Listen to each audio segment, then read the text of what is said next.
સુરતમાં આઈસ ગોળા ખાતા પહેલા થઈ જજો સાવધાન।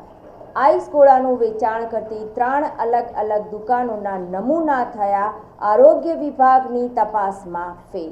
હાલ ઉનાળાની ઋતુ ચાલી રહી છે।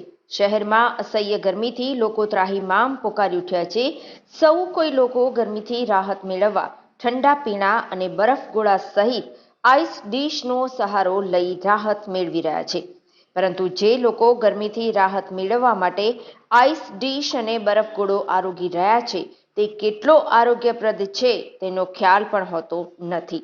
જ્યાં કેટલાક વિક્રેતાઓ દ્વારા આઈસ ડીશમાં ક્રીમ અને સિરપ સહિત ડ્રાયફ્રૂટનો જથ્થો હલકી ગુણવત્તાનો ઉપયોગ કરતા હોવાની ફરિયાદ પાલિકાના આરોગ્ય અને ફૂડ વિભાગને મળી હતી।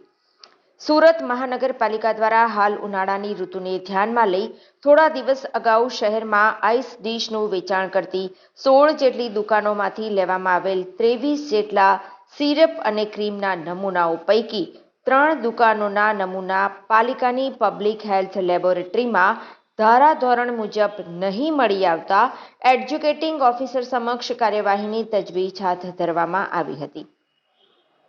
આઈસ ડીશનું વેચાણ કરતી 3 અલગ દુકાનોના નમૂના થયા આરોગ્ય વિભાગની તપાસમાં ફેલ।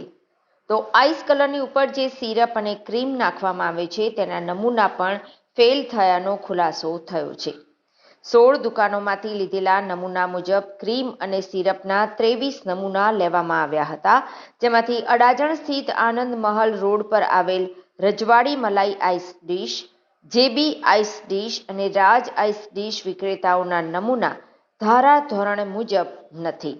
જે ક્રીમમાં મિલ્ક ફેટનું પ્રમાણ ઘણું જ ઓછું મળી આવ્યું છે। સામાન્ય રીતે 60% જેટલું મિલ્ક ફેટનું પ્રમાણ હોવું જરૂરી છે, પરંતુ ક્રીમમાં મિલ્ક ફેટનું પ્રમાણ લેબ તપાસ દરમિયાન ઓછું મળી આવ્યું છે। હું DK Patel, food safety officer, Surat મહાનગરપાલિકા, deputy commissioner health and hospital અને આરોગ્ય અધિકારી સાહેબની શ્રીની સીધી સૂચના અને માર્ગદર્શન હેઠળ અત્યારે જે ઉનાળાની સિઝન ચાલી રહી છે તેમાં આઈસ ડીશ, આઈસ ગોલા, ઠંડા પીણા વગેરેનું ખૂબ જ પ્રમાણમાં લોકો ખાતા હોય છે।